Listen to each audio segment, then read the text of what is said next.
Order the December 9th meeting of the Conestoga Valley Board of School Directors. I'm going to welcome everyone that's in the room as well as those who join us online.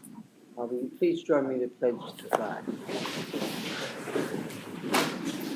I pledge allegiance to the flag of the United States of America and to the republic for which it stands, one nation, under God, indivisible, with liberty and justice for all. Mrs. Martin, would you take attendance, please? We have 8 school board members present tonight. Mr. Hurst is absent. We have a quorum. This is the second meeting of the month, the one in which we take most of our votes. Excuse me. It includes a consent agenda of items that are regular or have been discussed earlier. Excuse me. The agenda is posted with all of its attachments on our website. That being said, are there any changes, additions, corrections, or deletions for the agenda? Yeah, the on-site medical clinic PowerPoint was updated today with clarifying information. Okay. Any others? If not, I'll take a motion to approve the agenda. Motion to approve the agenda. Second. All those in favor say aye.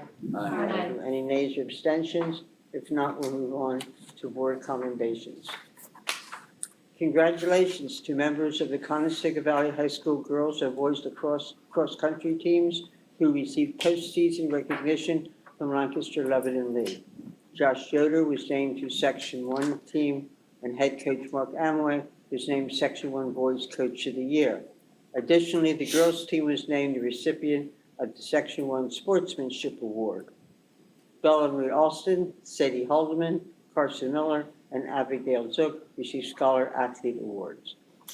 Following an historic season that culminated in Section 2 title and an 11-1 overall record, the Conestoga Valley High School football team also reeled in postseason awards.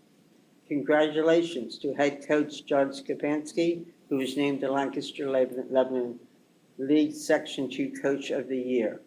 Also, Jaden Johnson won Co-Wide Receiver of the Year, Isaiah Sensney, Defensive Back of the Year, and Justin Corson, Defensive Lineman of the Year. The following players were also recognized. First team offense, Sawyer Espinche, Josiah Carson, Justin Corson, Tal Stotsbus, Jaden Johnson. Second team offense, Tegan Rubel, Cordell Blair, Isaiah Sensney. First team defense, Camden Zoll, Justin Corson, Seth Morgan, Isaiah Sensney. Second team defense, Tal Stotsbus, Jackson Byers, and Isaiah Sensney. An honorable mentions went to Elijah Tomac and Jay Stauffer, as well as Sam Matoni, Cordell Baer, and Seth Frankfurt. Conestoga Valley High School announced the Character Ed Buckskins of the Month for the month of November. The character trait for November was responsibility. Students were voted upon by their peers and teachers. Congratulations to Mahir Patel, Sr., Aryan Shah, Jr., Olivia Long, a sophomore, and Janishka Alvarez, a freshman. History teacher Mr. Brad Herr was selected as the Teacher of the Month by the CV High School student body. Congratulations to Conestoga Valley High School students Jason DeChristopher and Ded Marwaha, who captured second place in the annual Rosman Foundation and Ronald E. Frisbee Senior Science Lecture Exam Competition at Millersville University. This rigorous exam includes 100 questions ranging from chemistry, computer math, science, computer science, math, physics, and current science news and more, none of which questions I'm sure I could answer at all. We'll move on to the superintendent's comments. Dr. Hartman. Okay, good evening. Before I get started, I'll just also piggyback. Dev Marwaha was also our Rotary Student of the Month, so he's having quite a month there. Multiple recognitions. So I have a couple of new staff to introduce this evening that we're excited about. First, I'd like to introduce Jenny Yang. Jenny? Jenny will be serving as a long-term substitute at Smoketown in second grade beginning in the spring semester. She's currently a CV substitute and has previously served in an extended short-term assignment at Smoketown. She has an associate's degree in the science of Bible and early childhood education from Lancaster Bible College, and also a bachelor's of science in early childhood and elementary education from Millersville University. So welcome, Jenny. And next we have Kirsten Kelly. Kirsten will be joining us as a pupil services consultant at the high school. This is a new position that was added last spring, but we haven't found the right candidate until now, but we think we have the right one with Kirsten. She comes with a wealth of experience, 13 years in education as a special education teacher with the Eastern Lancaster County School District, where she also has served as a department head. She has her bachelor's degree in special education from Millersville University, a master's of education from Cabrini College, a master's in educational development and strategies from Wilkes University, and another master's in mass customized learning from Wilson College. So welcome. Got it? That's it, other than just the other things that are in my.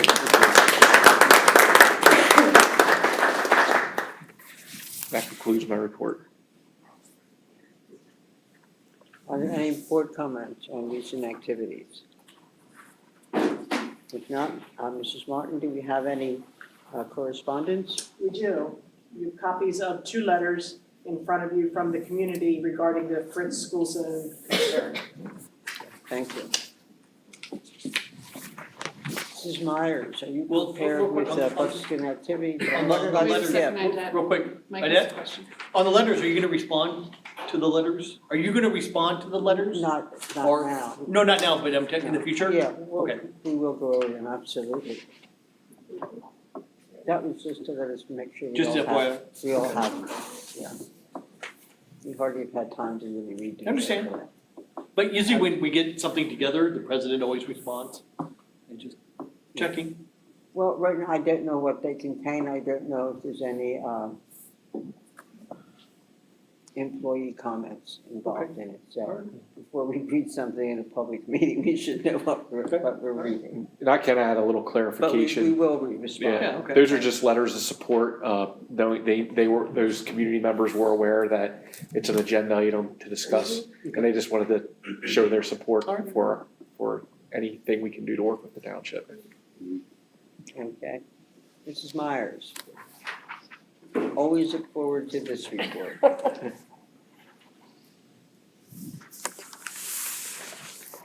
Okay. Good evening, everybody. So I threw this together, kind of a little copy and paste, to be honest, but it's all still is good information. This will take us up till the present time this month through the end of last school year.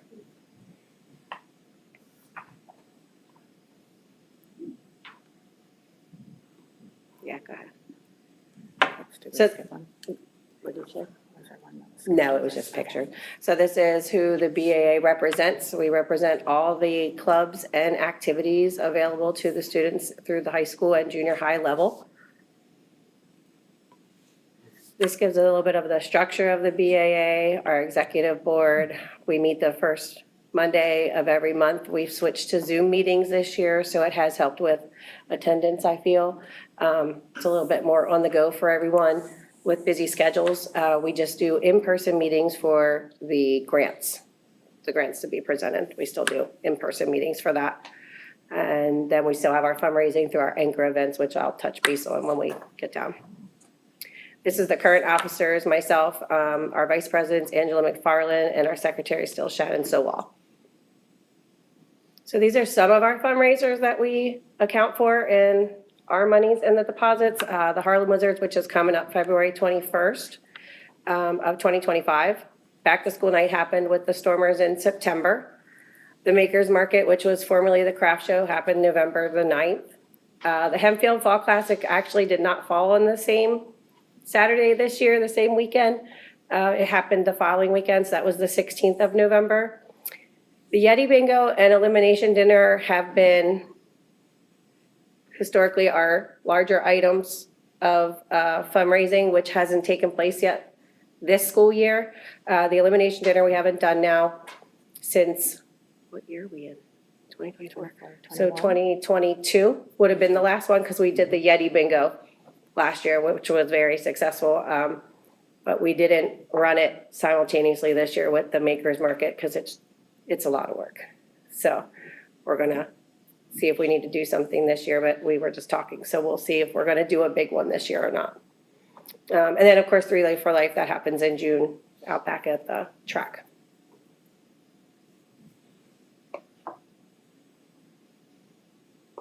We also get sources of revenue from student participation fees, the insurance, the Buckskin Activity Alliance gets some of the offset to the cost of the programs as well, so. Same thing here, the free and reduced lunch program, we get some of the tennis courts lights, the facility usage, and Dina has started apparel fundraisers. I think that happens a couple times a year now, so we do get the profits from that as well. And this is just a little bit of a background of what we've raised in the past couple of years with some of the different fundraising. Last year, you can see the Yeti Bingo had the 27,000, and the craft show this year brought in a little over 6,000. So we're really right on track with where we've been so far. This is some of the things that we've done in grants within the past few years. Most recently with 2023 and 2024. And then as of that, what isn't on there is we've done wrestling mats, of course, that refrigerator and stuff that's going into the concession stand, and a few other things for wireless mics and stuff for drama. And that's just me thanking us for, I started out our girls basketball meeting last Monday. I can't say enough about the BAA. I can't talk enough about the BAA. I probably could, but I just can't get to everybody's Booster Club meetings. There's just not enough time. But it is a great program. My goal before I leave next year is to have way more people involved at this little baby of mine that's become my little baby the past couple of years, gets into the right hands with a great group of people that can keep this running, because there's so many kids that benefit from this. It's amazing to me. It's a lot of work. I won't lie. It's a lot of work, but it's very rewarding to see that there's so much that these kids get out of what we are doing that they have no idea what we're doing. And as long as it benefits them, I just can't talk enough about it. I hope it stays around for many, many, many, many, many years after I'm done here. It's been around, not as long as I've been around, but it's there, and I just hope it just stays and continues to be what it is. It is a great thing. And this is some things from the band that they have put in, grants that we had given them in the past, and they still get a few things here and there, but they haven't really asked for too much recently. And that's who we do it for, day in and day out. That's just a little portion. Any questions? Do I understand this is your last year or next year? Well, Shelley. so Neither. She's going to stay on until. So technically, it should be my last year, but I'm probably gonna still be here next year. She has one more year to go. I can't guarantee I'll be that mom that'll still be here after my kids are done, because that'll be my 22nd year in this district, involved in something with all of my kids.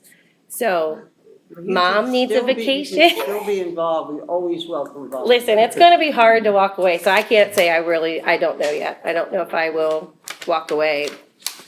It'll be hard. It is a lot. Is It's that a when lot. we're It's a going lot to of be work. empty nester? Oh, gosh, no. Oh, I'm sorry. No, I wish. The older ones don't understand to stay yet. They just keep coming, but no, but getting there, but Okay. yeah. No, so I don't know. Nester, you have all that time on your hands. I don't know about that. I own a business that's very busy, I own a gymnastics facility with a cheer competition team, so I see 1,000 kids a week, and I coach 200 of those kids personally, so I don't know about free time, but Well, I don't just know hope if the you told- program I can don't- continue. I don't know if you told often enough, but we really appreciate the work you. Oh, thank you, thank you. I won't leave it high and dry, I can tell you that. Okay. If it's not in good hands, I'll still be around. Any other comments or questions? Thank you. You're Look welcome. forward to seeing you back next year. Yeah, yeah, we'll be back. Thank you. Thanks, Shelley. I didn't get this thing right. You're welcome. I Our can- SRO report. I'm not sure what title to use. Officer, is that correct? Officer Zollner and Yes, ma'am. Snyder? One of you is at the high school and one at the middle school, am I Yep. correct? That's correct.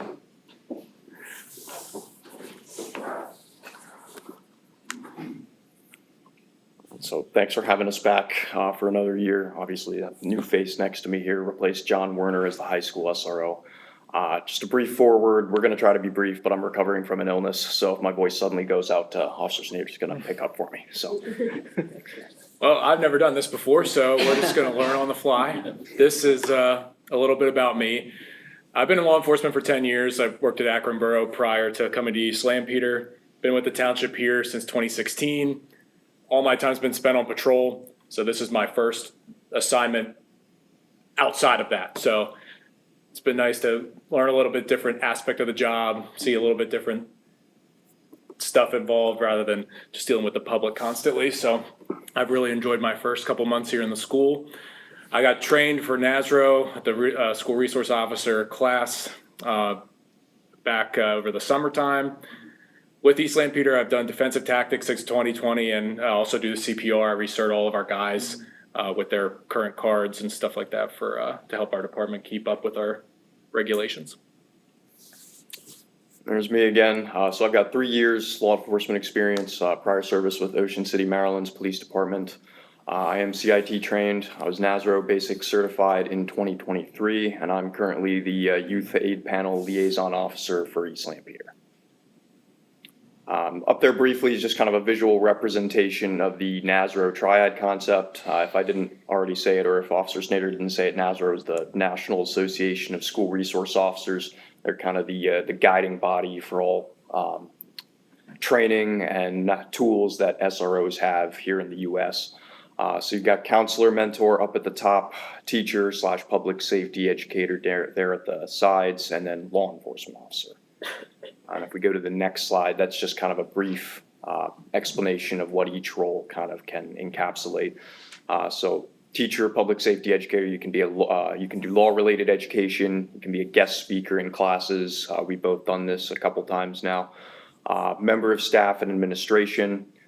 For counselor mentor, you can be a trustworthy mentor for students and a role model. We work closely with counselors and our school social workers, and we act beyond the school day. And finally, kind of our biggest block there is we act as law enforcement officers doing criminal investigation, building and campus security, and crisis and emergency response.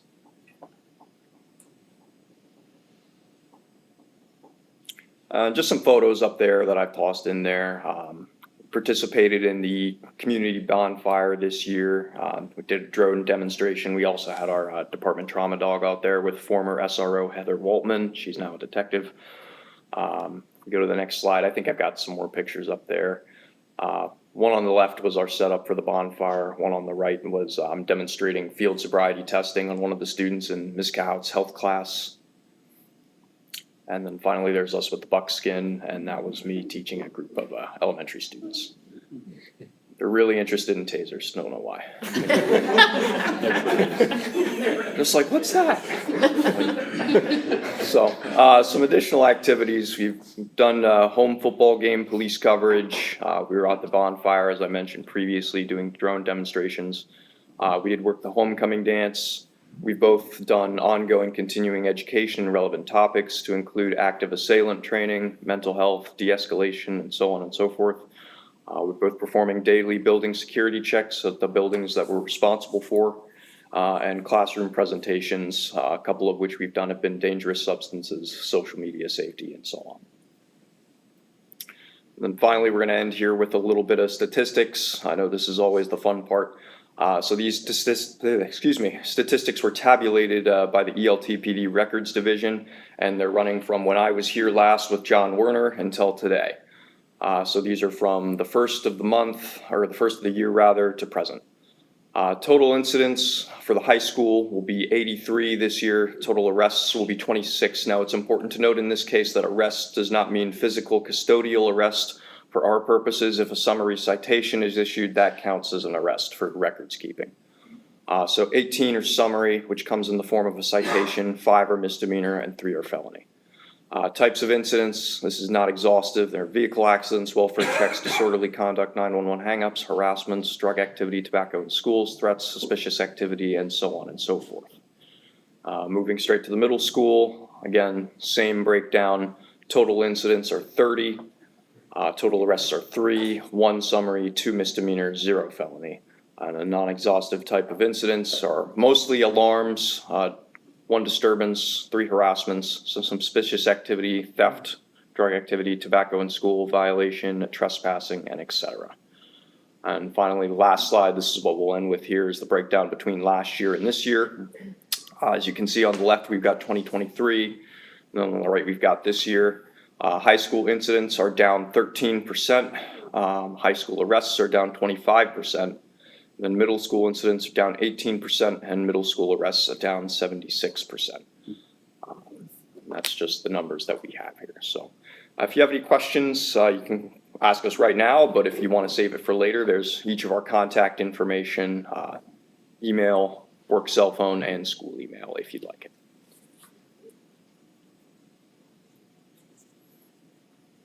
Questions, comments? Just nice to see the down arrows. That's always good. Yeah. I agree. And 4 of them in a row. That's very nice. Can I ask you, what do you think is the most concerning issue facing these kids? I think the most concerning issue, at least that I've seen so far, is a lot of the stuff coming in like the e-cigarettes and the vapes. Because a lot of that, and we've experienced that a lot at the high school, sometimes the kids will have it and you can't really tell what's inside. And that's caused some concern a few times last year, a couple times this year, not as much this year, which has been nice to see. But I think John Werner is working on getting us some test kits that we can use to kind of have a greater understanding of what's inside those devices. Because a lot of the times, so if it's THC, you're sometimes able to tell, because it comes in the form of almost like an amber colored resin, as opposed to nicotine oil, which doesn't have any color like that. Yeah. But sometimes it's difficult to tell if it's been laced with anything else. So that's, I'd say, one of the more concerning issues that's kind of facing what we see. Any other questions? Thank you. Thank you. I'm sure you appreciate the work you do with our kids. I hope you find it satisfying. Absolutely. Thank you very much. Thanks, guys.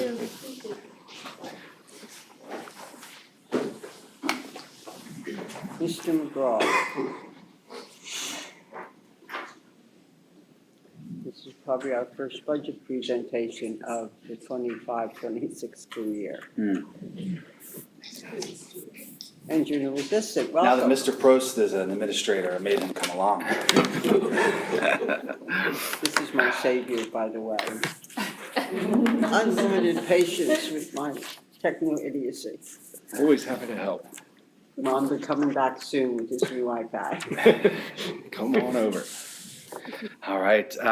Good evening, and thank you for the opportunity to share some technology updates with you all. Since joining the district in late July, I've been busy getting up to speed on all things CVIT. I'd like to just take a moment to publicly thank Dylan and the rest of our team. They've been working really hard and been very patient with me as I'm asking a lot of questions.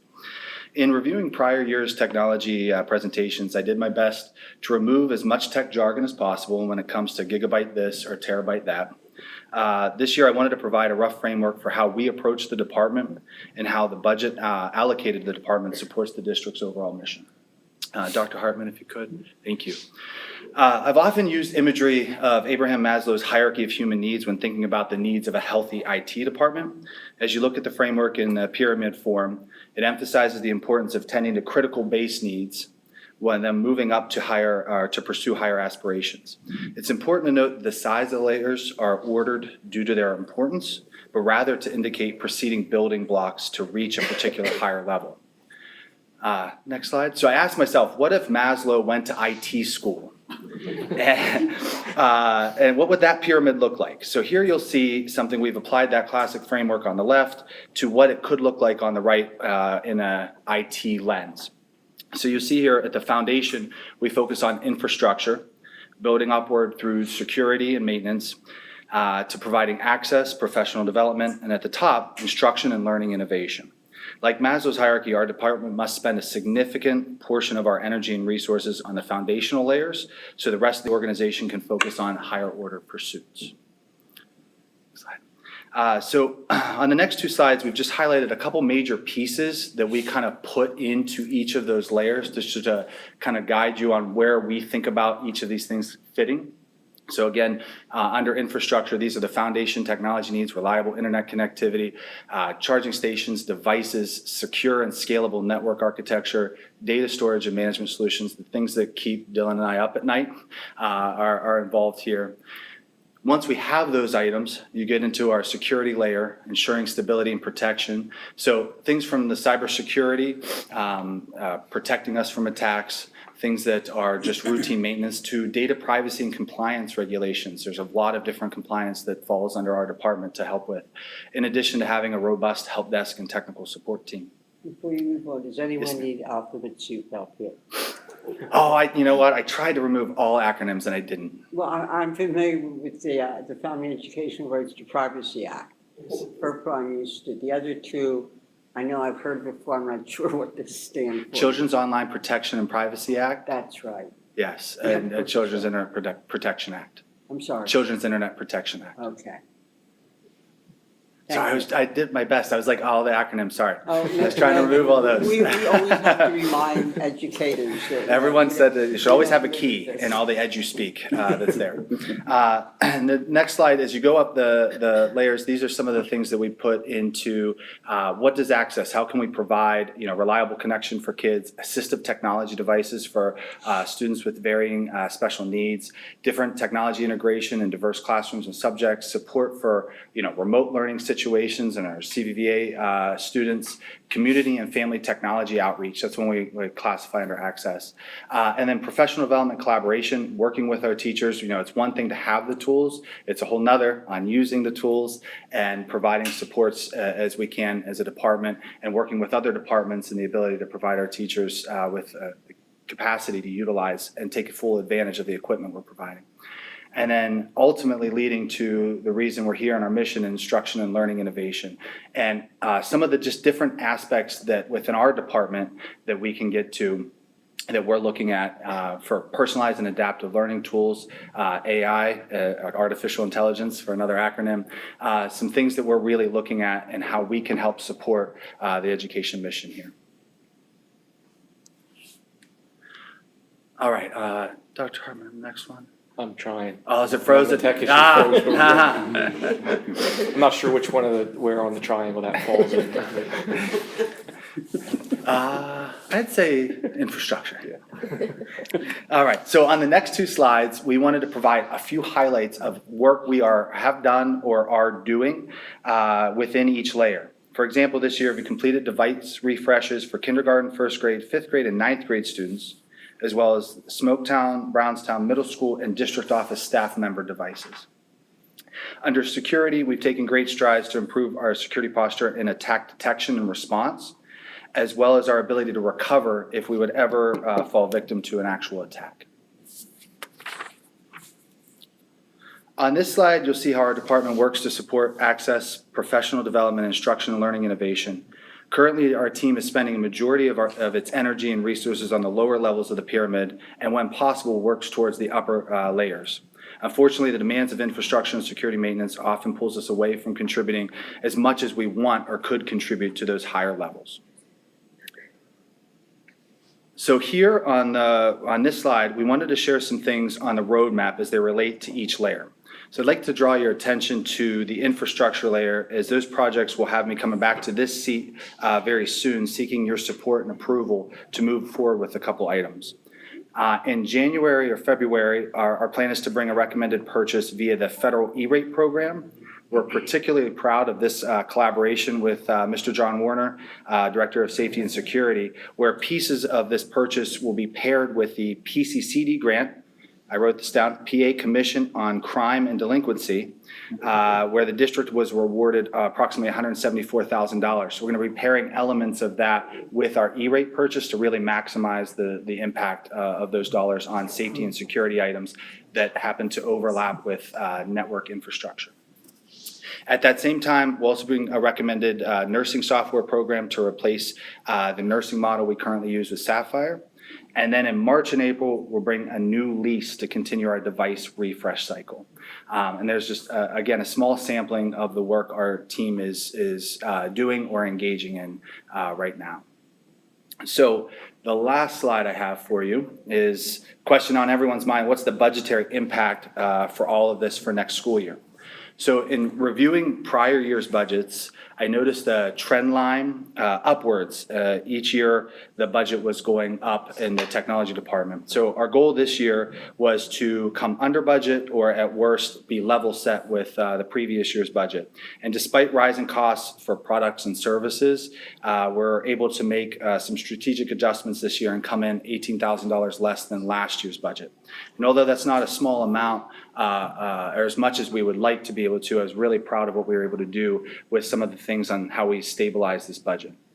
So one of the first things we started with the project under stabilizing was creating a comprehensive budget cycle. So the team entertained my pursuits here, and it's a very large spreadsheet where we start mapping out purchases over a 20-year period, so we can start to really see trend lines and be a little more strategic in when we're recommending purchases to try to keep things level funded across from year to year to year. We're established a healthy device refresh cycle here with 4-year lease schedules with Apple. Mind you that those are still to date 0%, which has been a very, very helpful vehicle for the district and for providing refresh technology. We've been able to take advantage of the Microsoft agreement with IU13, and we shifted from using a separate vendor, CrowdStrike, for our endpoint detection and response, and shifted to Microsoft's. That saved us about $30,000 in funds. We've also removed we cut several redundant services. Some of the other programs we had built in some features that we're able to take out, and so we were able to cut some services and provide a cost savings there.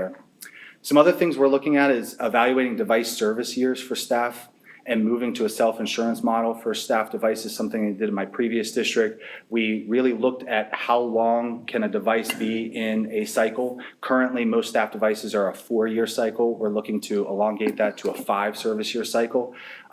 The devices have plenty of capacity to go that length, as well as people don't like swapping their devices as frequently as you might think they do. So we think it's a win-win for everybody.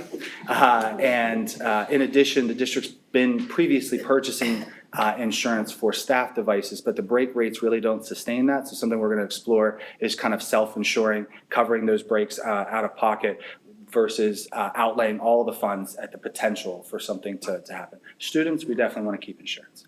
And the other thing we want to get really into is device buybacks. So Apple devices have the highest resale point of any brand type of technology, and we are going to get very aggressive with seeking buyback opportunities with different vendors, and then hopefully bringing those funds back into the district to help sustain the work we're doing here. It all comes in at the very last part there. You saw the requested overview budget bringing us in. I put them into 2 buckets there. We have spreadsheets that account for every penny there, but the main 2 buckets, device hardware purchases and leases, make up the bulk, and then software licenses, services, and supplies. So thank you for your time. We're happy to provide any details right now or in the future if other questions come up. Questions? You gave us some numbers. Are they up from last year? Or $18,000 under total? Under. Under total, yes, ma'am. So not only, the budget historically over the last about 4 years I looked was going up about $150,000 a year annually, to the point where it's at now. So we really worked hard to at least reach level funded, and we came in just under that. You talked about, having to keep the insurance for student devices. What's the worst thing they do? What's the biggest risk we hand these to a child? I mean, just accidental drops, accidental damage. Occasionally we'll have some intentional damage for, behaviors and things like that happen. Kids are kids. Yeah. And we just have that protection in there. But the program that Apple's come up with it's a great program. I should think that's to be expected when they're traveling around with it. Exactly, yeah, and you're carrying the device. I mean, in the accidents do cars. happen. I've broken a phone or something like that. Life happens for things, and these are kids. So it's good to have something there that helps us not have to necessarily troubleshoot that. And the program that they came up with Apple is something I think has When we been. first gave them computers, we had to teach them not to lift them up by the screen and so forth. Yeah. Yeah. Yes, Yeah, there's a we lot all- of different But it behavioral took some pieces that go training. I into was it. wondering if there's anything we could do to help, but if these are just everyday accidents. Well, I will tell you that having come from a district with Chromebooks who was actively looking to switch to iPads, the break rates here are significantly lower than what I was. Stable device. Yes, not even of concern to me from when you're looking at the whole system and the cost of doing business with that. There are some things that, we speak to those higher level things that I'd like to work on if we're able to have time and capacity to do it. But some of the things we did put together some back to school kind of like care and device hygiene things with kids. And so we used some of the software tools that we purchased. The teachers would facilitate a lesson with the kids at the beginning of the school year, and we tried to gamify it a little bit for the students, and something I would like to bring here as well. When they get to high school, they get a new device. How does that So work? you guys have done a really, coming in and kind of, I feel guilty for inheriting a really good device refresh cycle. You guys did a lot of work to get to the point you are. So first graders get a new device, fifth graders get a refresh, and ninth grade get a refresh. It's a very good cycle to keep. You have 4 service years. That's the maximum amount of insurance that Apple will go is 4 service years.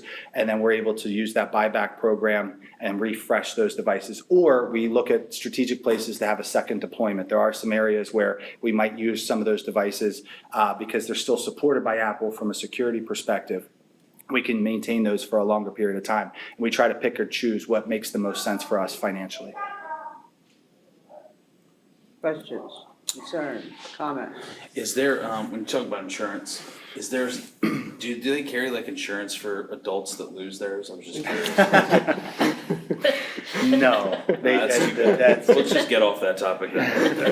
I did want to ask about the Power School transition and all that stuff. Is that all, I can't remember the last time if there were still concerns there. Is that all pretty much good, up and running? We are making great strides. Okay. Stephanie Joniak on the team has just been an incredible, she's an incredible hire.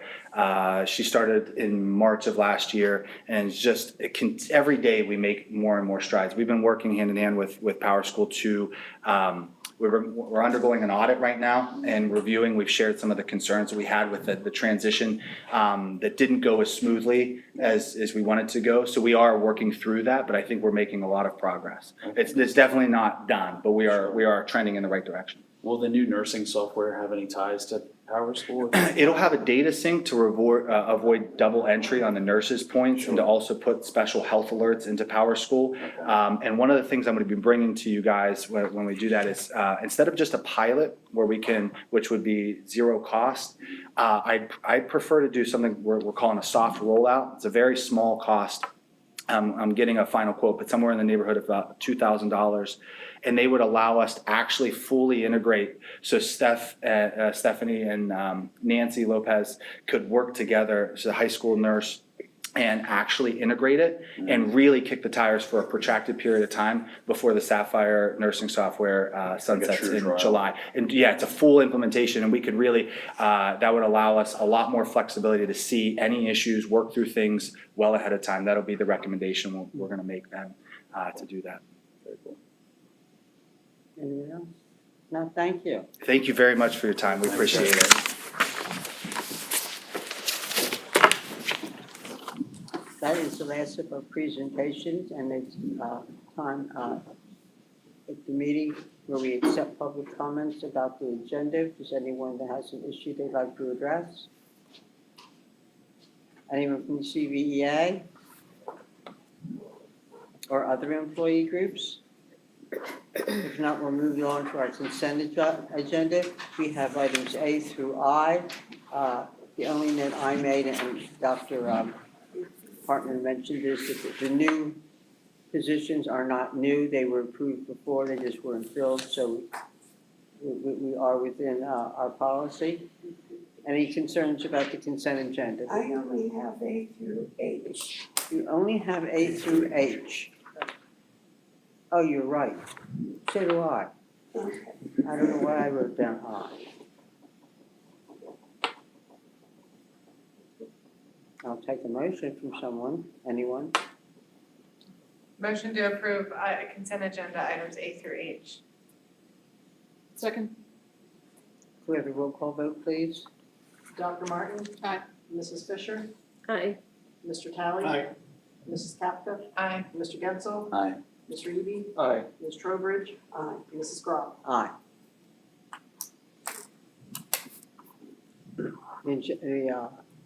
The entire consent agenda is approved. Our next item is approval of Care Solace. Dr. Hartman, are you going to review that for us? Yeah, I can take this one. This was actually going to be something that Mrs. Schaefer was going to present on, but she's out of the state right now, so made it a little difficult. But this is a new partnership and resource that we're really excited about, and I can speak from some personal or previous experience I've had professionally with Care Solace. The contract's displayed there, but I'll just share a little bit. I had asked, well, first of all, talk a little bit about what Care Solace is. Care Solace, it's a company that I worked with previously. To help students and families access mental health services. And as we all know, that's a huge need in this area. We talk about wait times to get in for services, whether it's therapy or some other type of treatment. They're a company that helps connect individuals not only to the services, but then they help to case manage those services for the family. Navigating the healthcare landscape, as we all know, can be a huge barrier. As a school, we can sometimes make a recommendation if a student goes through our SAP program or if they go through some other recommendation, but sometimes the frustration with getting answers or having success getting on a wait list somewhere can be difficult. Care Solace is a national organization that they have a huge bandwidth in the healthcare market. They do not take the place of any of our current systems. It's not taking the place of our student wellness program or our student assistance program, but it's an additional resource. It's also covered under it's something that can be covered under the PCCD grant.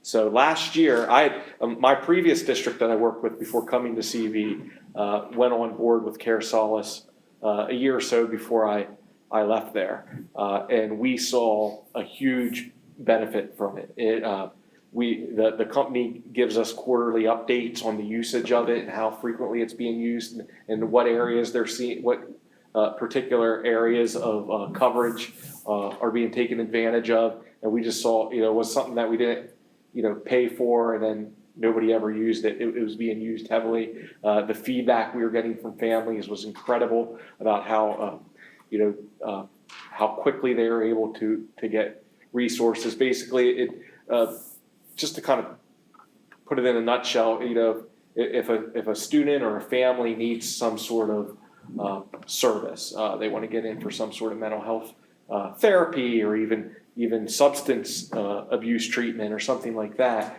We all know sometimes there's a frustration because they can get told, well, we can get you in, but it might be 3 months, it might be 4 months, and that might even be generous in some cases. What Care Solace does is they connect with what they call a care specialist who really takes on that case and will work with the families, will work with what insurance they have. And so, sometimes the frustration is, well, we can get you in here, but, your healthcare provider won't cover that. So they'll work with insurance, they'll work with helping families get on MA or whatever they can do. And they might say, you know what, yeah, in Lancaster County, it might be difficult to get you in for treatment here anywhere in the next 3 months. But you know what, we have an organization we work with. If you're willing to go to Chester County or Dauphin County, or if you're willing to get some services through telehealth, we can get you services as soon as next week. And then they go on the care manager, like I said, becomes the case manager, works with the school. So it's a really great resource. It's a needed resource. And it's something that I asked Sarah or Mrs. Schaefer to look into last year to see if it was something that we could use the mental health set aside of our PCCD or our PCCD grant to cover. So it's already been written into the grant, which has been approved. This is now just the contract to solidify that. So Mrs. Schaefer was going to put a whole presentation together, and I asked her not to, that we would just kind of talk about it. But I do want to show, this is about a 2-minute video. It does a much better job than what I can in kind of explaining how their whole network works. So I thought we'd take a minute or a couple minutes here and watch this. The responsibility weighs heavy on your shoulders. How can students learn when they are struggling with their mental health every day? There's only so much time, budget, and staff to address the growing mental health needs of your students. I just don't know where to start. Your school staff go above and beyond to support students, but sometimes all they can do is offer a family a list of resources, and they have no way of knowing if the student gets connected to care. The search for help is extremely overwhelming, especially when a child is in crisis. Oh, you don't take my insurance. I'm starting to lose hope, Diana. And the unfortunate truth is that half of those in need of mental health care can't get access to it. This is a community issue, so much bigger than the 4 walls of your schools. You need a partner to ensure your community gets the mental health support they need. At Care Solace, our mission is to calm the chaos of mental health care for students, staff, and families. Using Care Solace, your school staff can seamlessly refer students to community resources. Hi, my name is Charlene, and I'm a care companion with Care Solace. Yes, I'm here to help every step of the way. I won't give up until we find the right provider. Our care companions are the guide. Working alongside our advanced matching technology, they quickly connect your community to right fit providers. With Care Solace, your staff have peace of mind, knowing they can offer students and families real solutions and track their progress. Your students, their families, and staff members get connected to mental health services, no matter their insurance, language, location, or severity of need. And you'll gain much needed insight into your community's needs, while having the assurance that you're overcoming mental health barriers and equipping your students with hope for their future. The amount of time that we're now able to translate back to evidence-based therapeutic services for our students is really impactful. She's been with the same therapist for almost a year now, and we are so thankful for Care Solace's support. Thank you, Care Solace. I couldn't do it done without you. Join us in creating a community where mental health is a priority and everyone has access to the care they need.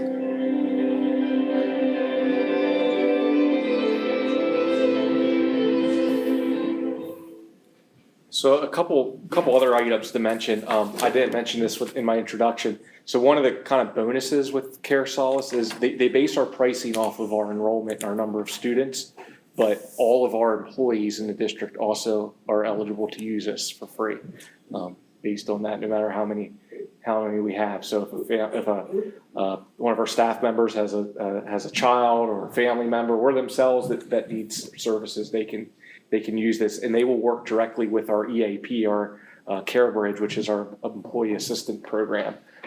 They'll work with them to kind of set up how those two can work together. So it doesn't take the place of our EAP, but it works alongside of it.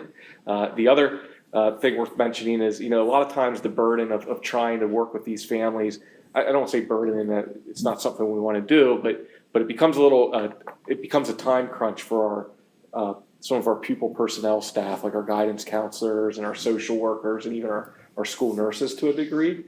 So there, while everybody in the district will receive some level of informational training on Care Solace, there's extra training and extra work that will be done with those individuals who are the ones usually there working with the families directly on trying to get them services. So from my experience working with Care Solace, one of the things I like most about it is out of all the initiatives and programs I've been involved with, this is one of the most hands-off one as far as time and effort that a school staff member needs in order to get this up and running. They take the ball and they run with all of it. We just have to have the access to it. But once it's set up, our school teams can either refer families and students, or there's a whole marketing PR kind of campaign that they give us where we, through our social media and through our mailings and our website, they'll give us like the tools and the resources to share with parents that they can just go on their own and utilize it as well. So it's very user friendly from my experience. So so it's something it's covered by the PCCD grant. It's not coming out of district funds. We just need the contract approved and answer any questions you have about it. I have a question, and perhaps this is for a later presentation, but how do we let students know this is available? Because they don't know they're going to need it next month. Our staff is often aware of what comes with their health, benefits, but students don't. And how do we let the student know in advance that if something happens, that they feel they need support in, that this is where they can go?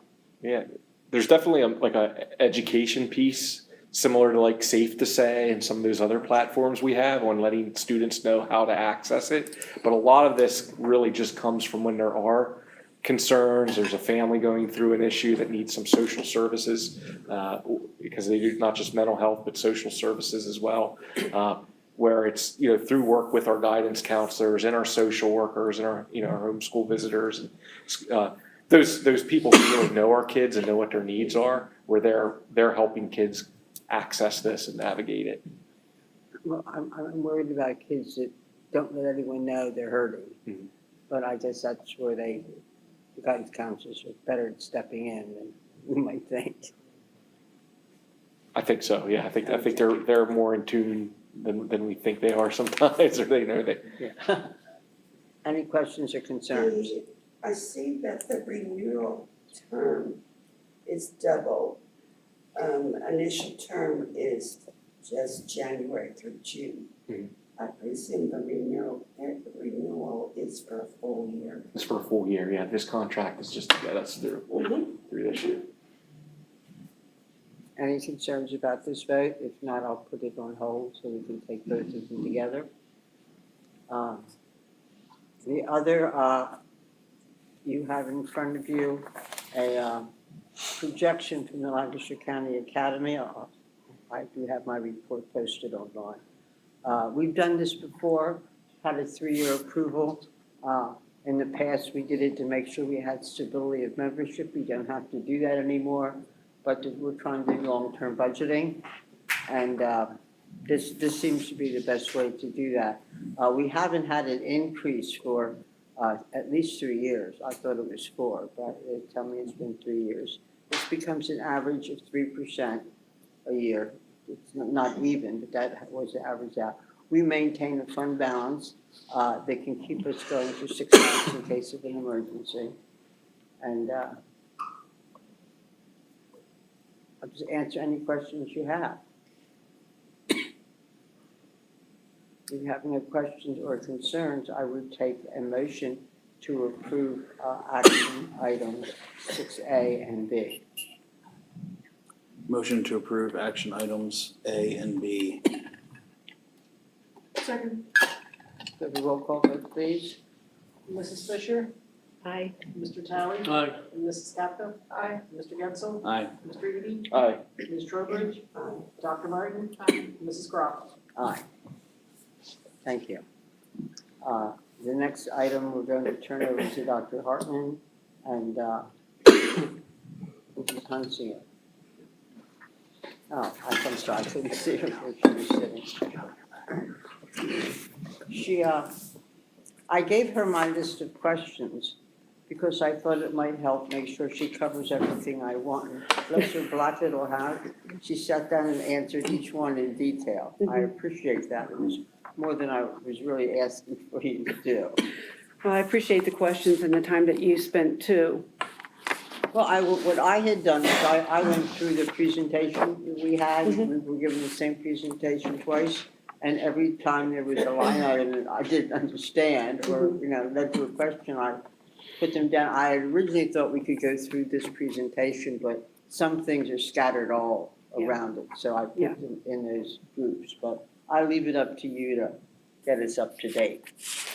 Sure. So Penn Medicine, as you recall, was out here in September to tell you about how health works, the on-site medical clinic, how it works and what some of the benefits are and what services are provided. So this slide here is pretty much a summary of all the services that they provide for us. But once we got some of your questions back in October and then Mrs. Groff's additional questions, we realized that we need to look at maybe explain to you in a different manner how health works. An on-site medical clinic will be integrated with our current plan, current health care plan. And there are a lot of benefits. Can you go to the next? Yeah, there you go. A lot of benefits to having an on-site clinic. Number one is convenience. By having a clinic on-site, staff can just go there during their lunch break, before school, after school. We have the ability to set the working hours of the clinic. The clinic is open 52 weeks out of the year, Monday through Friday. What's also convenient too is that they have up to 30 prescription medications on hand that they can distribute, primarily like antibiotics, penicillin, antiviral drugs, So if somebody can't get in, if an employee cannot get into the clinic that particular day, they can contact the clinic, get a virtual appointment, and then run over. If they have an infection, they get an antibiotic, they can pick it up at the clinic. The prescriptions can also be delivered to the staff member within the Lancaster County area at no additional fee. And I know one of the questions Mrs. Groff raised was, yes, we do have some staff members that live outside of Lancaster County. Not too many, but Penn Medicine will deliver if it's right close to the boundary of the county lines, but not going any further, but that's okay. They also can prescribe medications. And I know we had one question back in, I think it was October, asking, well, what about Express Scripts? Because Conestoga Valley contracts with Express Scripts for our mail-in prescriptions that we can get at a lower cost. Penn Medicine confirmed twice to me that they will work with Express Scripts because we have a contract with them. As certain employers, if they don't contract with Express Scripts or some other group, Penn Medicine cannot send a prescription there, but we're okay. All of our staff members will be covered. That on-site medical clinic also focuses a lot on getting to know the individual with a very robust wellness program and preventative medicine program so that we can try to avoid costly medical claims at a later date if we can fix something now. I think the one area that is really most important to us, to CV, is that the cost of going to the on-site medical clinic are going to be less than what the cost is if you were to go to your family doctor, for example. If you want to go on to, back up, yeah. Yeah, how does it work? So what happens is that if an employee is interested in participating, and employees do not have to participate, if they're currently covered by our health care plan, they can elect to participate, and the fee is $59 per participating employee per month. That comes up to about $700 a year, and that cost could be borne by CV, it could be the employee, it could be a cost sharing. That's something to be taken care of later. That $59 per employee per month is only for the employee. That does not include a spouse or any dependent children. That can be changed, and we could add on spouses or other dependents at a later date too. So if I were to go to my primary care physician tomorrow for an appointment, it's probably going to cost over $200. You have 3 or 4 appointments in a year, and you've pretty well neutralized that per employee per month membership fee. Enrolled employees, this is the clarifying language that Marilyn mentioned at the beginning of the meeting regarding the agenda. What I just learned late last week was that because we have a high deductible plan, and this is IRS laws, we have to, a copay fee has to be charged to an employee. My original PowerPoint said that there are no costs to the employees other than the $59. That's not the case. There's a $49 fee to the employee that can be paid through their health savings account until they meet their deductible. That's regulation. We have to work with that. Other than, so the incentives, Do they have to pay that when they join it, only when they first? every time they go to the doctor, they will have to pay the $49. Until they And it doesn't come to us, it goes to Health Penn have Medicine. to pay towards the $49. They have to pay the $49 one-time sick urgent care visit. But they only pay it once. No. If they go 10 times, they pay $49 10 times. Oh. But if they meet their deductible, then they can stop paying that. They don't have to pay What is anymore. their deductible? It depends. It could be $2,000 if they just cover themselves, or $4,000 if they cover. That's where I get confused, because not all of our employees have the same health care plan. Yeah, we only offer one healthcare plan, and we have the 2 versions. Cover yourself with a $2,000 deductible, or your employee plus spouse plus other family members at $4,000. And this on-site medical clinic, this is another good question that I got from you. Does this replace our current existing plan? It does not. This is just an added-on supplement to our existing plan, because we can provide the employees with the benefit of going to a medical clinic that's right here on site, on campus. I just lost my other point there. There's something I wanted to mention about that. Yeah, just the convenience going, being able to go today or tomorrow. They can usually get you an appointment very quickly, almost the same day. I just lost that again. I'm not going to stop until I remember what I was going to say. So anyway, Was it okay. about how that $49 compares to, like, if they were to visit an urgent care? Yeah, oh, yes. So that's the other major cost savings in it, is that you can get in through the medical clinic, and it doesn't have to be the one on site. If there's a medical clinic that's close by to where you live, you can go to that one as well. So it's totally up to you. But that it does reduce the urgent care cost, because those are going to be a lot more. If your primary care physician's average visit is about $200, go to urgent care, it might be $400. So it is going to affect our claims. I was speaking with a colleague from another school district last week, and they have been very, very pleased. They've had HealthWorks for about 1.5 years now. One of the areas that he's most impressed with is that the healthcare providers that are at the clinic, there's very little turnover. They stay there. They are encouraged not to transfer to another clinic that might be closer to their home for the first couple of years, because they want the healthcare providers to provide the consistency to the staff so that they're familiar with each of us. They get to know us. Again, that's going back into the wellness program and preventative care. I'm sorry, who were you talking to? I was talking to a colleague at another school district that has it. I And didn't also in the Q&A that I provided you, we've listed out some of the school districts in Lancaster County that have it. Donegal, Pegway Valley, Manheim Township, Manheim Central, and LS. Now, there are 2 models that we could look at for on-site clinic. One would be exclusive, where it's only CV staff that go to that clinic.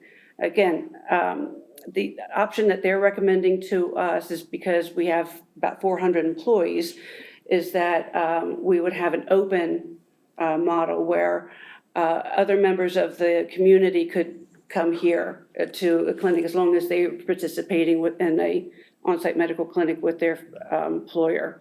They recommend that because, again, the way the numbers pretty much run, it's going to be 400, 500 or more, they say you can look at an exclusive. Manheim Township right now is the only district in Lancaster County of those that I mentioned that has an exclusive model. Now, they are going through some renovations and construction right now, so they are also going to have an on-site clinic. It'll be just for their employees. All the other school districts that I mentioned do not have a clinic on-site in their school district. They, for lack of better words, piggyback with some other clinics that are in the area. We can't do that because we don't have a clinic that's nearby to us that would benefit our employees. But they did run some information. We provided them with a census of addresses of where our employees live, and we have approximately 71% of our total staff that lives close to or in the vicinity of a clinic, so they could take advantage of that too. But there is no, because the other schools don't have them on site, they're simply using a nearby one. We're, I assume, unable to get any sort of balance sheet idea of what it costs some other district to build a clinic, what the actual operating costs were. We're left with PenMed's estimates, am I right? Yes, they did provide me with a balance sheet, and I can forward that on to you. But that information is based upon an exclusive model, and it was it wasn't for a school district, but regardless, they're still looking at us being able to save approximately $160,000 a year in healthcare costs. And it's not just healthcare costs, it could be the cost of substitutes, because we don't have people taking off a half a day, teachers to go to the doctor, and when they can just run over here over break or before after school. There's some other intangible savings that they listed, but this kind of outlines it for you. Some of the costs that they would be absorbing on their own would be the cost of cleaning maintenance. If we provided them with SOSL staff to clean their area, we would bill them on a monthly basis, and they would pay that cost, or they could bring in their own cleaning people. Utility costs are included in the rent that they would be paying us. They pay us $42,000 a year in rent. So based on this projection that they have, if you want to go to the next slide, please, Dr. Hartman.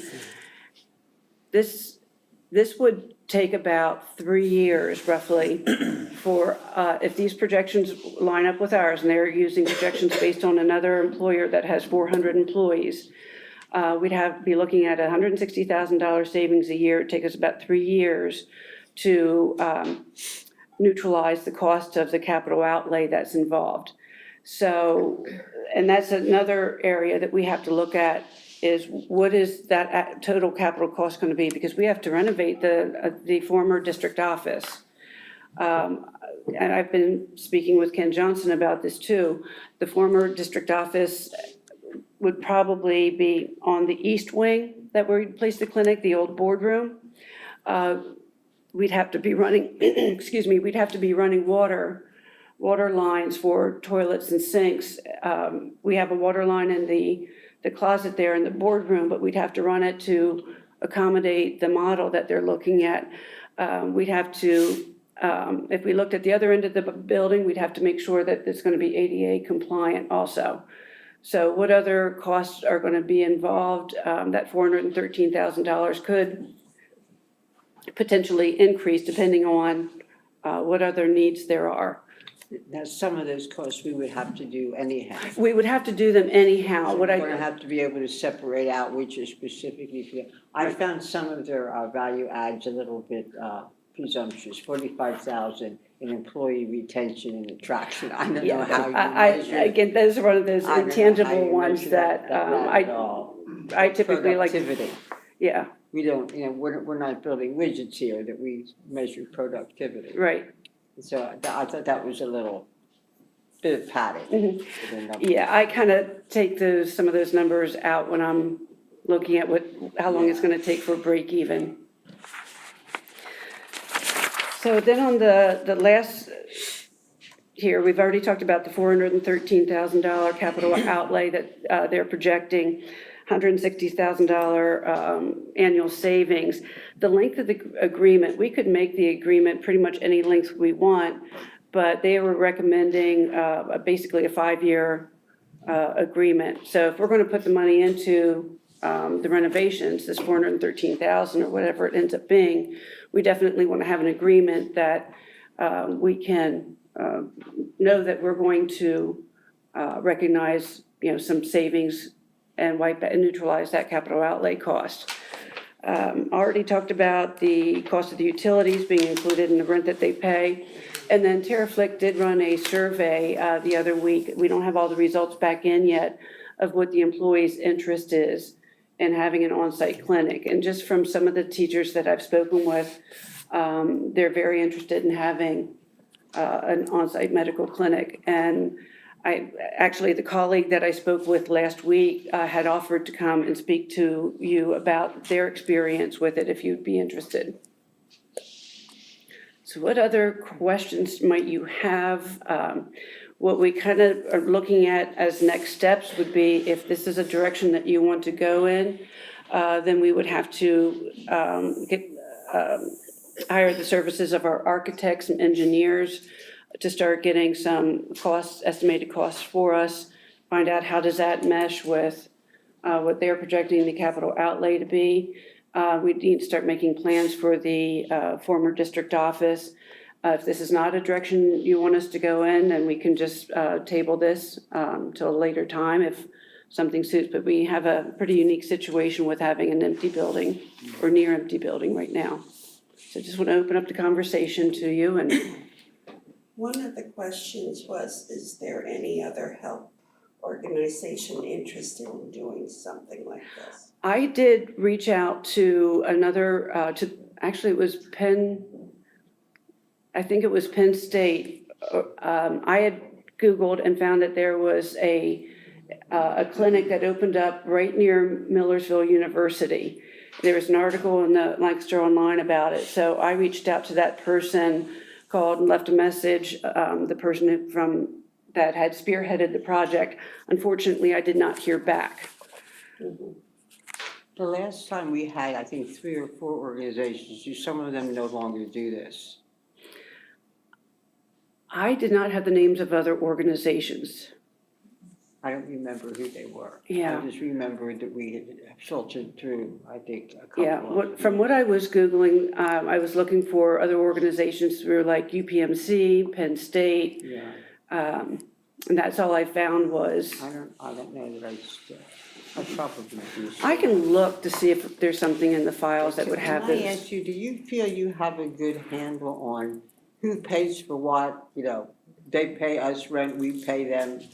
At one point, I got lost in that, and I don't remember off the top of my head which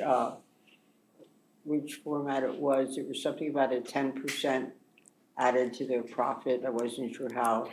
So I found that part a little unsettling.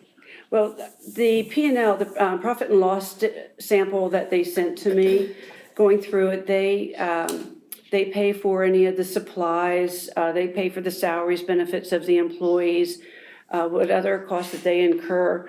And then I think what you're referring to is they had a 10% management fee that they added on top of that. Yeah. Now, that seemed like something you could almost make up. I wasn't quite sure where that came from. Yeah. That's why I wasn't sure, like, we pay for this, they pay for that, we've got checks. It seemed to me going back and Yeah. forth, but you would have a better sense of whether or not you understand how that all works. For me, I would think that it would be fairly simplistic in that we would bill them for custodial time if they wanted to use SOSL.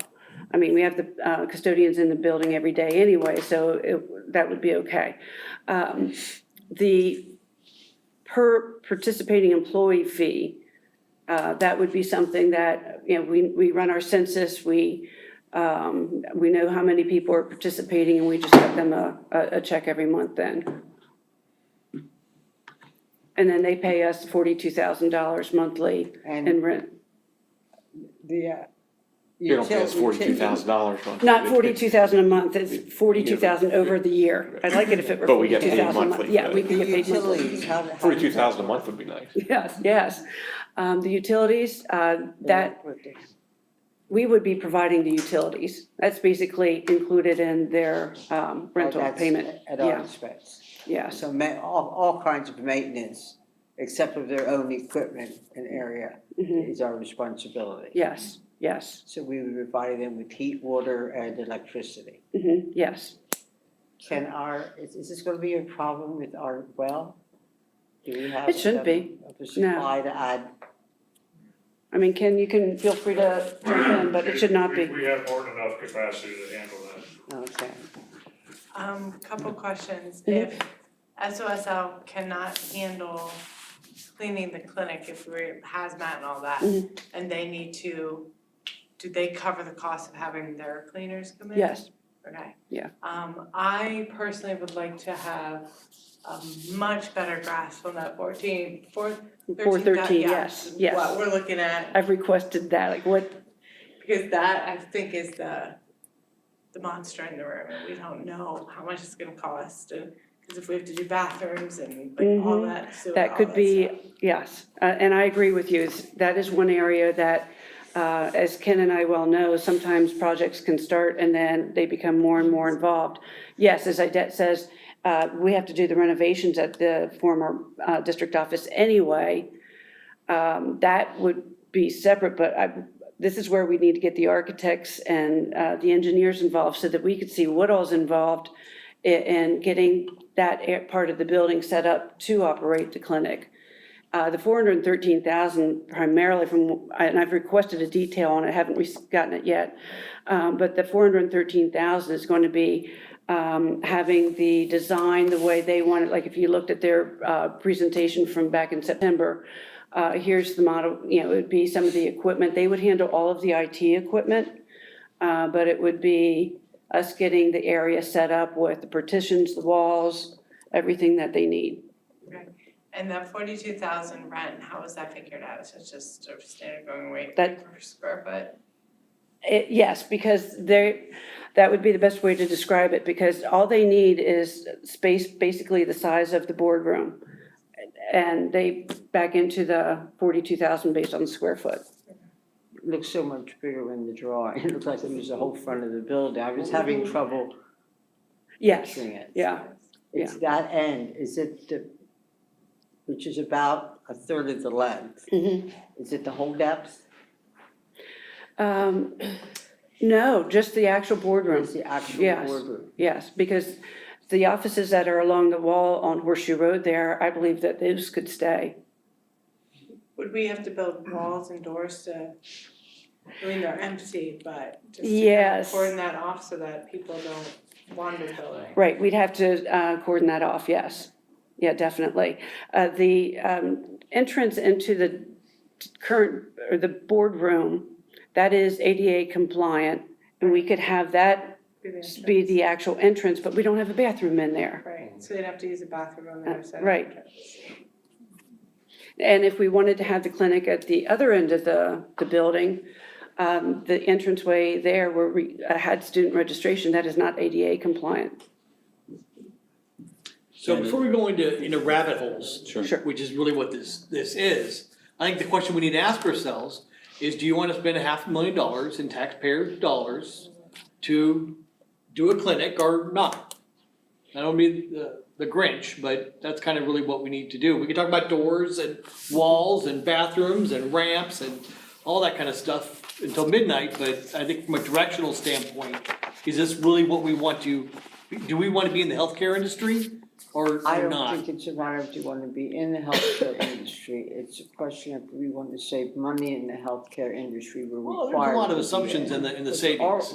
We're already in the healthcare industry because we buy and we negotiate for healthcare. But that's not gonna change. Well, it's not gonna get better. Well, it's not gonna get It's better. not gonna get cheaper, I just look at, can we get bang for our buck with that building? yeah. So it does, I mean, whatever ideas that can come in that we could possibly recoup some cost than having an empty shell or. Sure. It's just one of those, yeah. I had two Which questions school about district is- what happens if only 100 of our staff sign up? So I did speak with them last week about the numbers. They said to get started, they would recommend that we have at least 200 people signing up. So when I get the results of Terraflix survey, that will help us. But this isn't going to happen at like July 1st. This is going to be at least a year and a half out, if not about 2 years, because of the timing of what needs to get done, planning, architects, everything else. And plus it takes, they told me they don't have an opening actually for about another 18 months. So that time frame kind of coincides.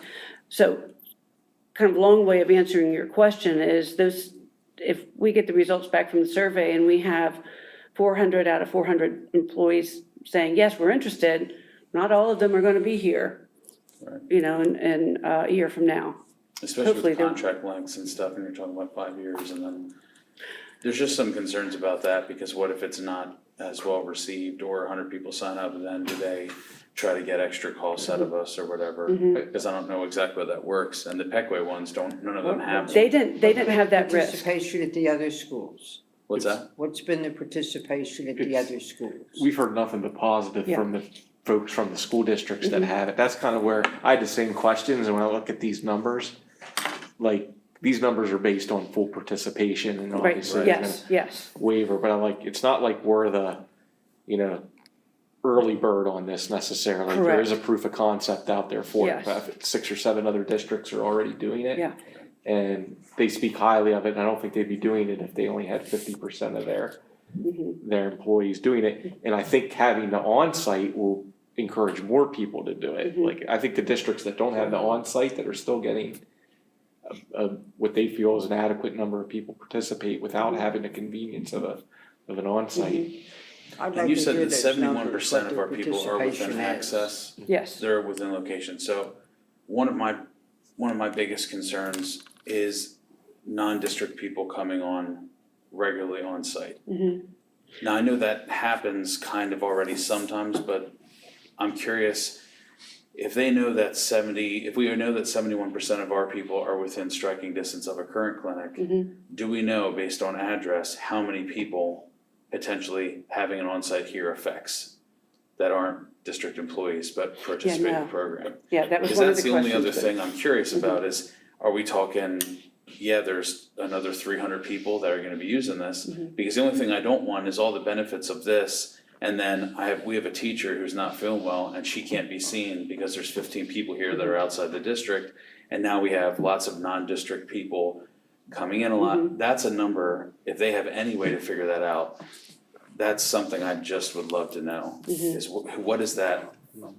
Because that's not a concern for any of the schools that are doing an open plan but don't have an on-site. They can benefit from the plan just by visiting. So 71% of our people we already know can benefit from this without having the on-site.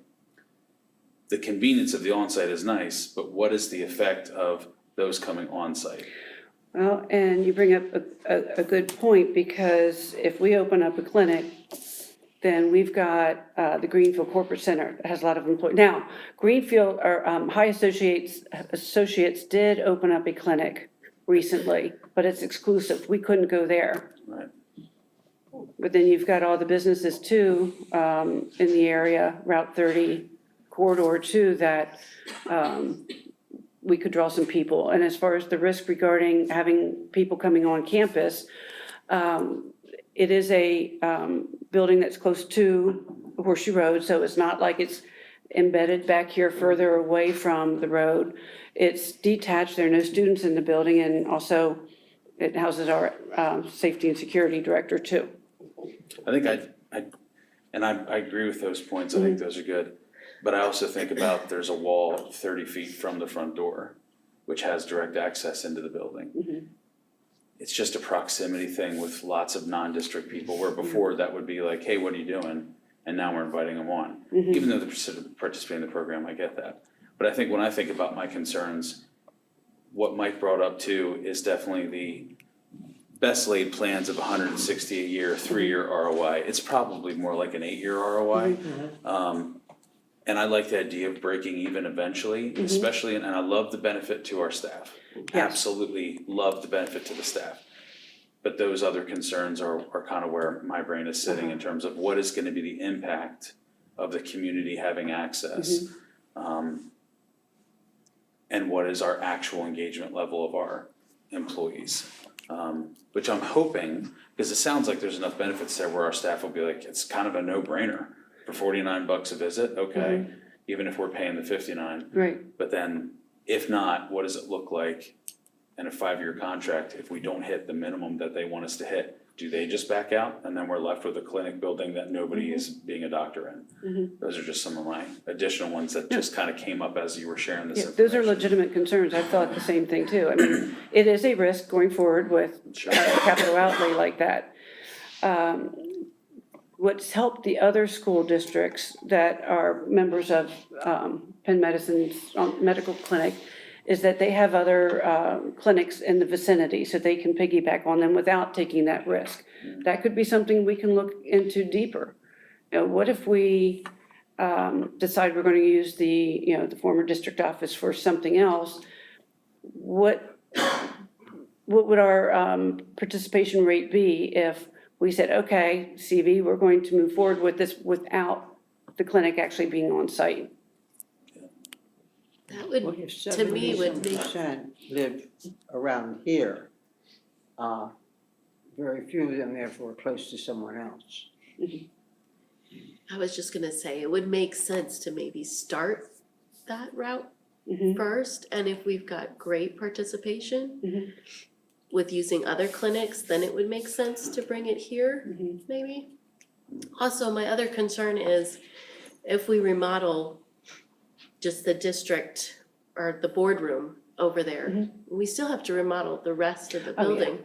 Yes. So that's even more costs, right? Oh, yeah, yes. That would probably have to be done regardless. Oh, yes. Yeah, we need to, there's a lot of mechanics that need to be replaced in that building too. But then like Mark said, what's gonna be happening in that building? Should, next to a health clinic, would it make We sense? do have a safety director that maybe we should have weigh in as to what he feels we need. And nothing's set in stone, but we're still using that space now. It's not sitting vacant. What are we using? So we have kind of using it as auxiliary office space. Okay. So we have several administrators who are working out of there now that we didn't have room for them. It would be nice if, looking at the construction, if we could have that a complete separate entrance, separate bathroom, so they're not part of that building. So no matter what we do in the future, it is a non-issue that is completely separate. Hey Ken, do you know of any asbestos-led endangered species? Endangered species. Yeah, I don't think we have any bog turtles in the district. Okay, that's good.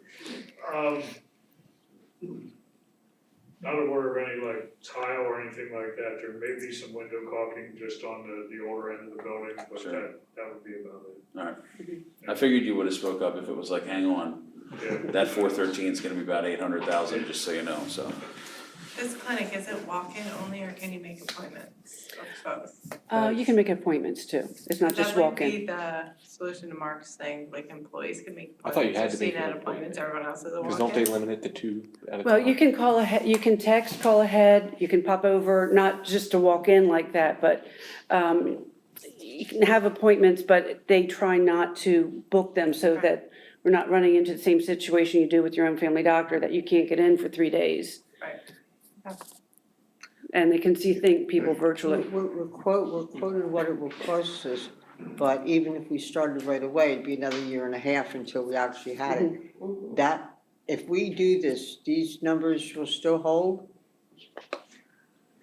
Which numbers in particular? The construction, the 413,000? Oh, no, not the construction. I know construction never stays Yes. still. I'm talking about the cost to. Oh, to I'm connect. sure that they might be So creeping up, well, yes. we sign the contract now, say we sign the contract now, that holds that cost in place for the next 5 years. I will verify that. I mean, I hate to do this, and you get within 3 months of opening, and they say, by the way, costs have gone up. I thought Julie had an interesting point with is there potential to start becoming part of the network but not having the on-site and seeing where our numbers are at? I don't know if we've talked what their thoughts would be on that. I think from the district perspective, I think the only concern would be, well, then are we just gonna agree to not do anything with that space and just in case until then? Or what, but I could see, maybe that's that could. It's a low risk start, Yeah, lower risk. there could be merit to that, I don't. Yeah, that would certainly lower that risk. I am not aware of any other clinics yet that would be opening up in the area. I'm thinking like over in the Greenfield Corporate Center or anywhere else nearby that would have open participation. I mean, that could be something that does happen, and that's going to be very convenient. Do we certainly. know, I know High is a part of the network, but they have their own Yeah, they're clinic. exclusive. So do we know the actual names of any of the other companies that are in Greenfield that would be a part of it? They didn't mention anything to me, but I'll find out. Just didn't know if You there was mean the ones potential there to say, hey, would you? They're close by. You and I can do a co-op. Yeah. Perhaps. The monthly fee, the $59, is that, do the employees that are participating, they pay for that, or does the district pay for that? It could be, we could pay for it, the employees could pay for it, it could be a cost sharing model. So there's no set rule for that, we'd have to discuss that. The number on the chart is if we were paying that. Yes. Employees weren't paying anything. Okay. Like that annual, was it 280? Yeah. 283? Yes. Okay. And then that cost that $59 would increase, again, if we opened it up to spouses and children. If they would share it, I would love to have the participation numbers for these other ones that you listed. You know, how many they started out with, you know, did they have a few and then they grew, or did they get, you know, a large number right up front that signed up? They said, the colleague that I spoke with last week did say that they allow the enrollment in this program to be open all year long. It's not like our regular healthcare plan where if you want to make a change, you can only make changes, you know, during a certain time of the year. They encourage keeping it open all the time so that I go there and I had a great experience and I tell my coworkers and they end up wanting to sign up, and we can get people signed up fairly quickly too. So based on those conversations that I had with my colleague, they saw the participation percentage increasing. Do we have numbers for what it costs to add a husband and children? I should think that would make a difference for some Yes, people. adding a children, if I recall correctly from conversation I had last week with Penn Medicine, children are like an additional $25 per month. And adding an adult spouse would be, they didn't give me a number on that, but it would be, I believe, less than the $59, but not nearly as low as a child. And who pays that? The same thing, it depends what setup we would want. We could say to the employee, if you want to participate in your spouse and your children, you pay it all. We do a cost share because this does help reduce our healthcare costs. Or some districts, one district in particular has allowed all family members and they pay for, the district is paying for everything. So let's say, just for argument's sake, that a spouse and child cost $60. They would pay $60 every month in the anticipation that that plus the 59, 49, whatever it is, dollars, the $49 would still be less than what they're paying now, and that could come out of the health savings account too? Yes. Your co-pays would. The interest, well, I guess you have to be in that position to have a sense of whether or not that's appealing, to add, husband and child. If for somebody that. And sometimes it depends if you have a husband or child that goes to the doctor often. Right. I was just gonna mention too, a lot is gonna depend on the number of visits. Okay. I'd love to see a map of just the clinics around, especially because they say 71% of our people are close to one. Where are they? I think on the original. Yeah. Is it on the original? presentation they gave, that Okay, was maybe one I of the saw it, I slides. just I don't don't know if we remember. can go back I can and- go back and We look. could probably pull What's he that asking? for a map of where the Just wanna know, clinics like, are. Yeah, there's a where do they map sit? on that. Yeah. I probably forgot. I think when to they go back and first look at came in September, they. that. Okay. It's the same, Because if you can run addresses and figure out that 71% of our staff are within shot of one, kind of makes me wonder, can't they do the same thing with their members to find out what the impact to ours would be? Because that, again, that's just a number I'd really love to know. Yeah, they would need to have, to request the census, we'll call it that, from the other employers. Okay. And maybe that's Find too out, much yeah. of an ask, but yeah, I know that was in the one presentation they gave us, and I know, if you can't find it, let me know. I can go back and, I'll go back and Yeah. find it. It's September 16th. Okay.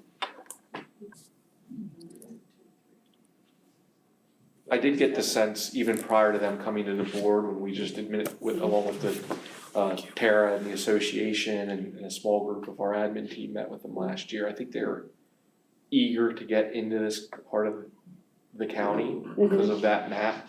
There isn't one right here. I say that if that's the case, there's always negotiation. I was gonna say. You could- Oh, yeah. Like, these numbers are what they're presenting to us, and if they really want one here, I think And we could these, go back and say, well, these teachers. we want talk- $65,000 a year rent, not 42,000. Like, are they gonna, so I think there's some room. I'm not, We have negotiating room. Our teachers talk, I mean, they don't just talk Oh, with yeah. other teachers at CV. And the minute we had our first presentation, I was being asked about it. Are we gonna do that? Well, when would we do that? They didn't seem enthusiastic and just gave them a blank stare. It's a good program, a lot of interest, but definitely, has to balance. I know we've always had a sort of unwritten policy, we try not to put parking lots in front of the building. But I certainly wish there were one in the front of the district office now. Yeah, Where- park in the swale there. Build one. or the duck pond. But there may be ways to construct a parking area, some Put a fencing side or there. something that could give us, that's why I said maybe we should talk to our safety. And they don't coordinator. need a lot of parking spaces. They said that they typically would have like 3 employees and then just enough room for, two of our employees, or not our employees, but for 2 visitors, 2 patients. They come and they go. Yeah, that you don't, it's not like you're walking into urgent care and there's a room filled with everybody, eagerly waiting their turn. It's, they have it timed so that you aren't always in the waiting room with anyone else. But it's not like we're gonna have 30 people roaming around. Right. Okay. I'd still like our safety officer to weigh in. Yep. So I will meet with John Werner and talk with him. I'll include Ken on that as well. Ken and I have been speaking about this, but that way we can hash it out, get some other ideas. I will look at if we lock in, if we were to quote unquote sign an agreement, does that lock in that fixed rate? I'll find out about that, or how often does that rate I change? don't like surprises the day I before. don't like surprises either. And then see if I can get some participation numbers from other school districts. Like, what did they start with and where are they at now with their participation? And see if we can't find some way to get a percentage of other community members that are here that are participating with their employers. Okay, Cool, thanks, Adele. I thank you.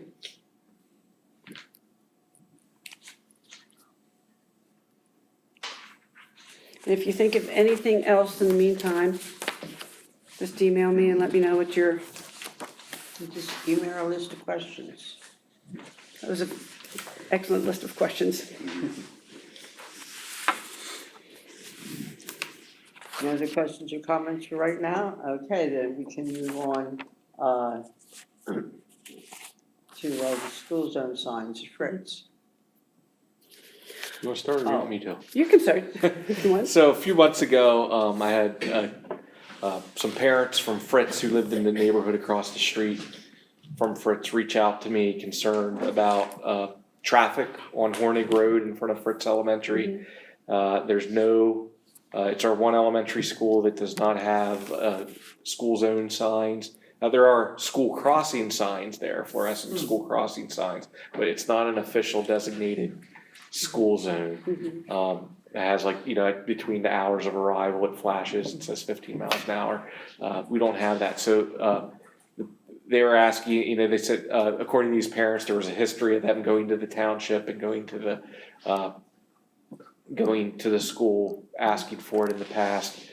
School code, it's actually not in school code, the school zone signs are strictly the responsibility of the municipality. If it's on a state road, it's PennDOT. If it's not on a state road, it's the local municipality's responsibility. And they were aware of that. They knew it wasn't Conestoga Valley's responsibility, but they were really asking for whether or not we would help advocate for those signs. I actually went out one morning and met this group of parents there while their students were crossing and sat and talked with them for a while and kind of observed and looked at some of their concerns. And if you're familiar with Fritz, Hornig Road is traveled more and more, it seems. I don't know the history, but it makes sense with new developments like Devon Creek and some of the other new buildings that have had there. People are using that road as more of a throughway between Route 23 and Creek Hill Road.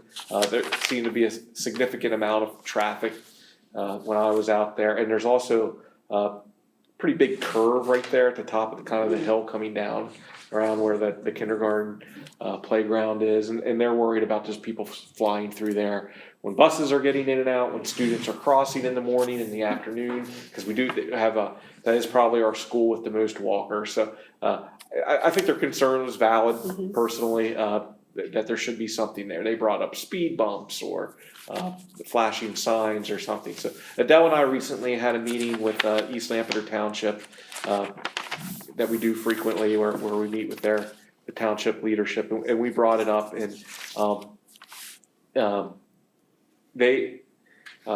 I thought were pretty responsive to the idea. There wasn't a lot of pushback on it. What they explained is that historically what has happened though is when we wanted to put school zone signs in, typically the school district and the township split the installation costs.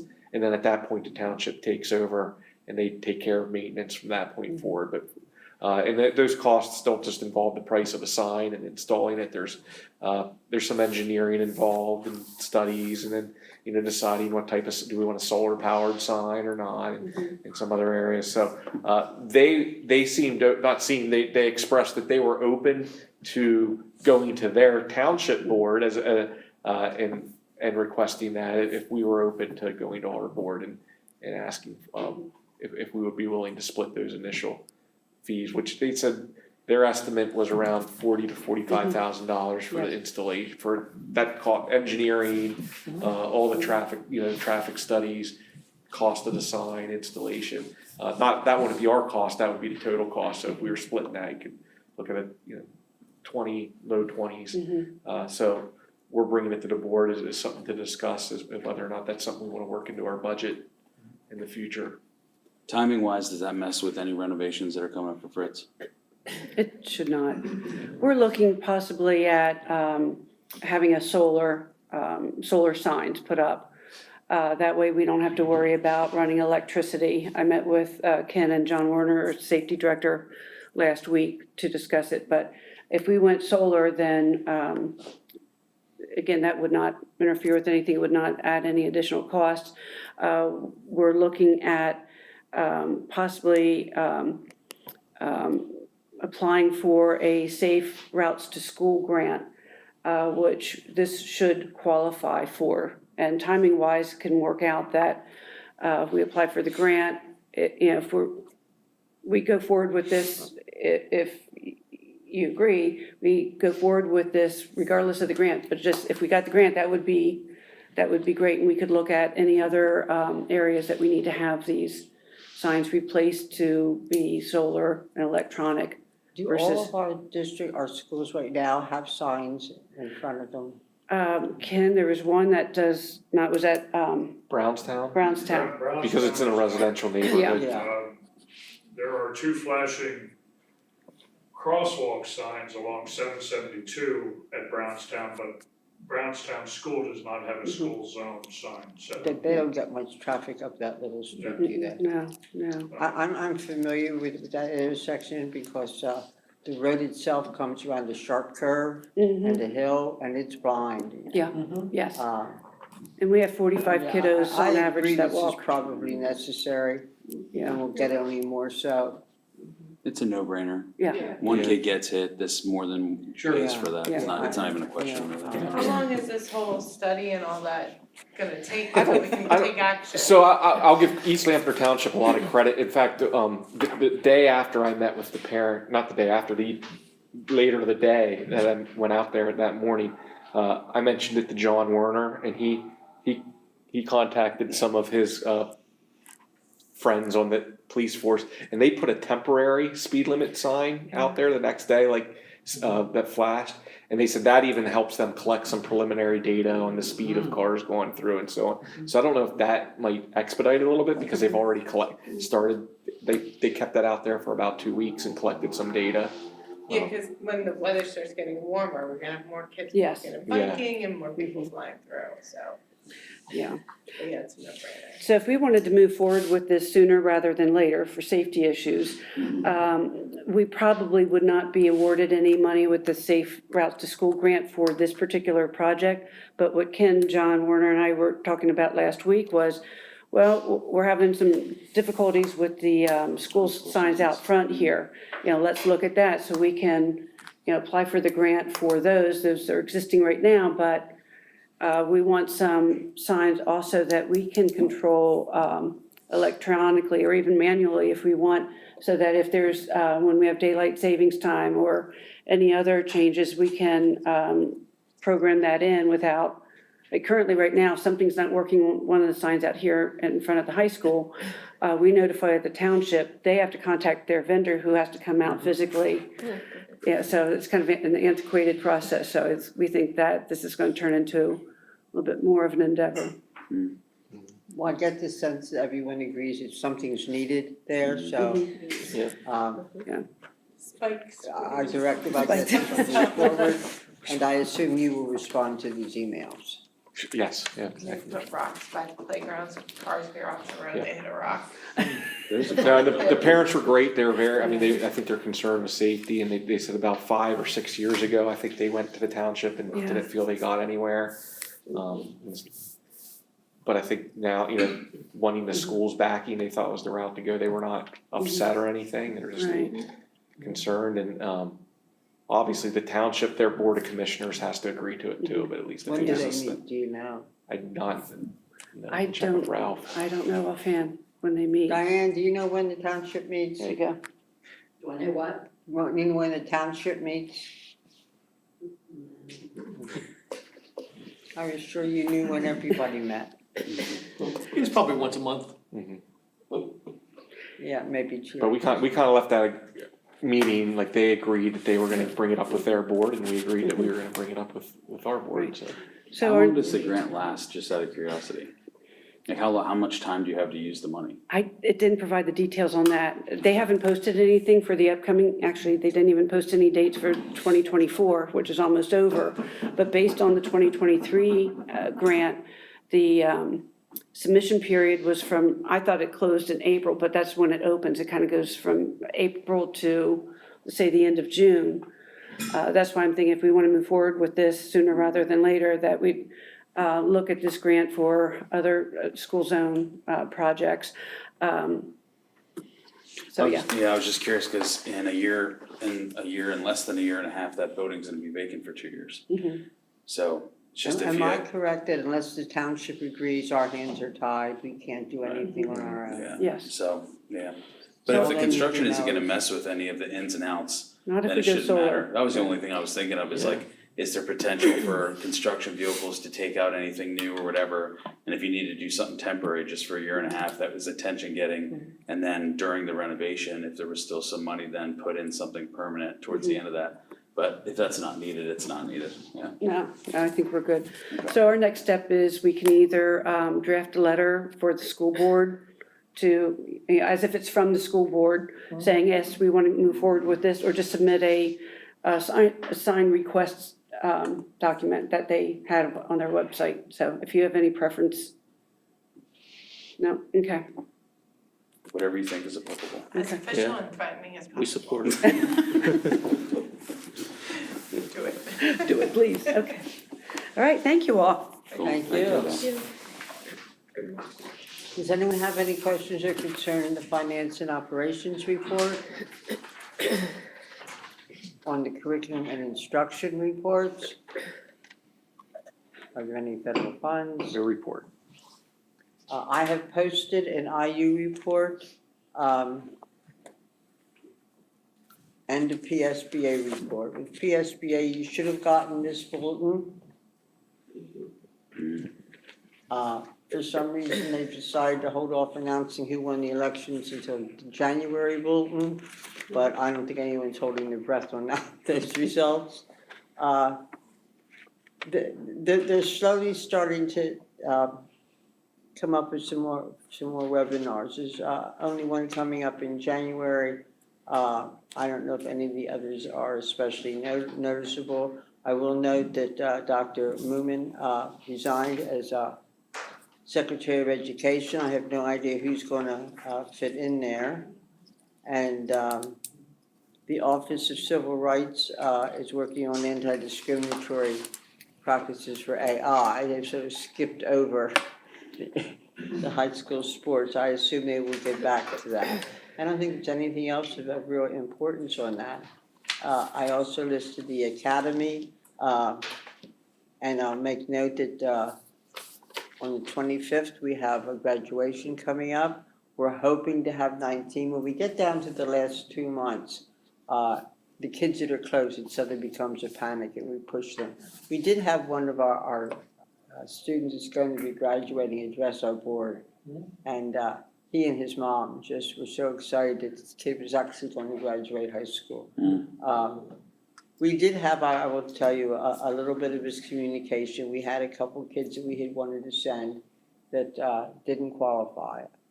I sort of panicked at that. Everybody panicked. We have a problem in all districts. Kids that are transferring a lot and somehow slide through elementary school without getting the basics and end up in high school without the skills they need to handle any high school classes, and the academy can't handle that. You have to have a reading level of a certain level. You have to have some certain basic math skills to handle it. But other than that, we're planning on the graduation on January 25th. We're hoping to have as many as 19. There are already 5 CB students who will be graduating that day. So if you can make it that morning, you're more than welcome. We'd love to have you. Our new program director is starting to redo a lot of the curriculum. There was some concern for some districts that some courses weren't as challenging as they could be, so she's upgrading those. And she is out almost every day with the other schools, making sure the schools are happy with the services and trying to give in some of those to come back, if only for a couple of seats. And my last report, well, we haven't had an IU meeting yet this month, it's later this week. But you may have already read, it's been in the paper and elsewhere, the Education Foundation did very good at the Day of Giving. That's become difficult. There are like 500 organizations now. I know I get like 6 different requests from organizations I've been connected with. You know, you can't give to everybody all the time. They made a little less than before, but they still did very well, and they're like the 3rd highest foundation, education foundation in the county. So they're doing well too. Question on Lancaster County Academy. So for students who don't meet the requirements, By January, you mean? no, Oh, meet the requirements. they need. For acceptance. Right. Yeah. What's our alternative? Well, I think it depends on the student and the circumstances, but unfortunately, you know, it's a credit recovery essentially. Right. It is almost like, for example, one of the situations that Idette was referencing, when we have a student who moves in here as a junior in high school, and they're so far behind, and a program like this, like a credit recovery type program, is one of the only options for them to catch up on credits, and they're not accepted into it because of their level. Unfortunately, my first response is somebody failed this student along the way. You know, they should have been identified early on. That was here. my concern. And then if they were, I certainly understand how a program like Lancaster County Academy can't support special education, learning support students. But this student wasn't that, probably should have been, based on the fact that they're 17 years old on a 3rd grade reading level, and somehow this student slipped through the cracks, was always promoted year after year, where I feel confident in our system, if they would have been here, they wouldn't have been in that situation. We would put supports in place. My first question was, this was a transferring student, wasn't it? Because I knew that couldn't be a CV student that had such a. So we can always look at our own, our own locally based program, and if there any way we can customize a learning path for them, with our online program, we can try to look at whatever options we can to try to get this student the credits they need. And that's why you see some districts have their own credit recovery programs. Well, I was just thinking that this is usually a student who's been expelled. No, it's Not what they are, always. mostly they're not students who've been expelled. River Rock takes a lot of those students. These are kids that were planning on dropping out. Okay. They weren't happy in school. It's not that they were doing terrible, weren't failing everything, but they weren't motivated to do anything. They just were not good in the classroom, and they needed, as a lot of kids found out during COVID, there are a lot of different ways to learn. And the Academy's been doing that for years. And there you have, not just a lot of it is online, but you also have teachers there too to help guide you through. And been very successful. It's amazing how many credits some of these kids pick up. Some of the kids that graduate the Academy move on to college. We've had some actually get scholarships. One year we had quite a few requests from Country Day and other related private schools that had a child that maybe had been in an accident or sick and wanted to be able to use the Academy, and back then we couldn't accommodate them. But we're expanding what we offer, because as we often said at our board meetings, if our goal is to get kids educated, then we shouldn't have our doors closed. But that's why now we have some schools that only send us, only buy 3 to 5 seats. And they're not full members, but they have 3 kids that need us, and so we want to be there for them. And the Academy West in Mount Joy is filled. And the one that Hack possibly will be before the year is over. So it's as if the time has come for this kind of school. We're way ahead of ourselves, but we sort of stuck it out and went through the hard times, and we now have a niche, and students are more willing to consider it than they were, 15 years ago. The thought of going to a school with online learning just seemed unappealing, but now it appeals. We have some excellent teachers coming on, some retired teachers that tutor, some experienced teachers. We just took on a social studies teachers.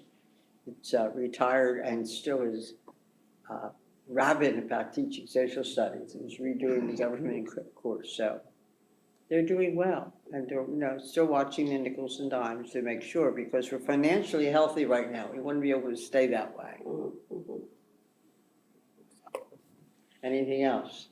This Miss Amanda Griffin, what is her title? Program director. Okay. She's from Central. Any other questions? And of course, we have no report from Mr. Hurst this time. So the construction team update. Mr. Kendall.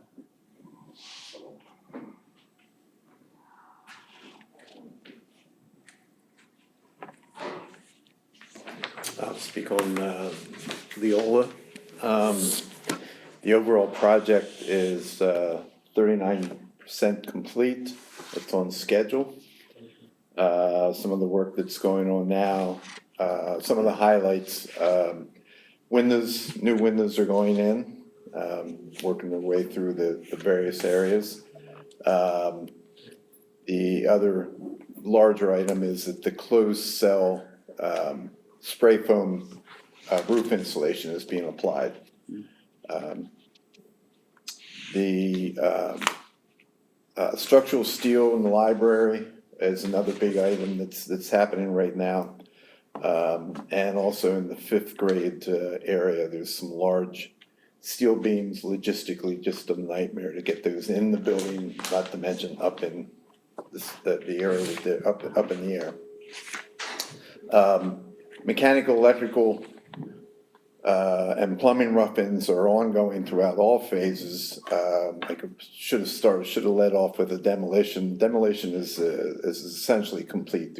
There's select areas, small chases that have to be altered, and a few openings punched in a wall. But other than that, the main demolition is done.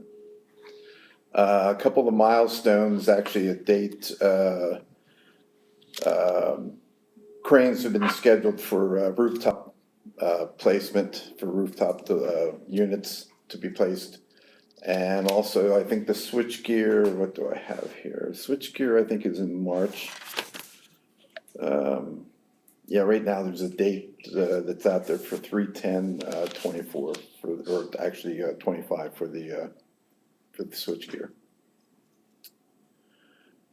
They have temporary heat in the building, so it finishes, some of the drywall can be hung. Most of the framing is completed, so they can hang the drywall and finish that. Masonry work is ongoing for interior infills. When do they start, do you know when do they start that, the back U from the parking lot? Because I know they're redoing some of the entrance area back off the back parking lot. Do you know, have they started that? Actually, no, but I don't have that date. Okay. I don't have that I was date. just curious, that's another one of the visual ones, yeah. Okay. The switchgear, is that being tracked? Because there was a lot of issues with the one here, so. Ken's all smiles back there. I just have to ask. Yeah, everything to my knowledge is that it is being tracked as best you can track and trust the information that they're giving you. Sure. I will say that on a number of other projects that I'm involved with, the dates are becoming far more solid now. They're meeting the dates. I'm not 100% convinced that their backlog isn't still affecting them, but they are meeting the dates. And one point is just getting components to be able to pull, build the whole gear. But I've had 3 successful dates met in the past, I'd say 8 to 10 months, and they were originally delayed, but when they gave us their final dates, they hit them. Awesome. And then the date we're supposed to be receiving the switchgear is well over a year in advance on when we Right. received this one. Yeah, I remember that piece. So, even if it slides to April or what, we're still way ahead of the curve there. Good. And as in before, and it basically has to be done, they're working to that gear location with all the electrical rough-ins. So they're not, essentially waiting for that and working out. I mean, they are working to that location, so they should be in good shape when it does arrive. I was confused when I saw original contract completion date. Do we have a February past? Is there a tentative completion date? There is a date wrong there. Oh, no, I'm sorry, you know what, I will correct that, there is a date wrong there. It is February 16th, 2025, or? 2026 is what that should be. I'm not sure how that carried over, how that got, I'll have to look at the past reports, but that is 2026. That is 2026. 2026, okay.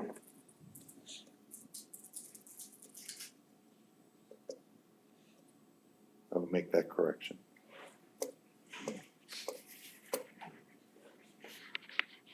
Any other questions, concerns? Thank you. Thanks for Appreciate your time. Are there any other reports? If not, this is the second time in our meeting we welcome public comments. If anyone would like to address the board. Is there a vice president for this one? Any board comments or initiatives, concerns you want brought up for the board? No, but I forgot to say something at the beginning. Okay. The holiday concert at the high school for the choral band orchestra, they did a great job. It's very, Were very you there? Huh? Were you there? I walked right past you. Are they all done? We can't sit together, man. We'd reflect the light back at the Wow. students and they wouldn't see it. You were in your zone. I walked right past you. Did you? I almost By the tapped way, you on the shoulder. Kid, but nice job fixing the ceiling. I know there's a lot of stuff that was kind of hanging down. That's noticed. Yeah, That looks nice. yeah, no more coffee stains. Yeah. But yeah, the That was the concert was last time great. you were They did a in. great job. Concert, yeah. Good concert. Yeah, from the singing all Is the way that the through. end of our holiday concerts? They're still going on? Next one I think is March Okay. Should be. for the high school. Little elementaries. Your dates are listed as usual. And before we adjourn, I want to take a moment to wish everybody in the district that's can hear my voice a happy and healthy holidays. For all of you and all of your loved ones, and we'll see you back next year. And I will take a motion to adjourn to executive session for personnel reasons. Motion to adjourn to executive session for personnel reasons. Second. All those in favor say aye. Aye. There are no no's. We are.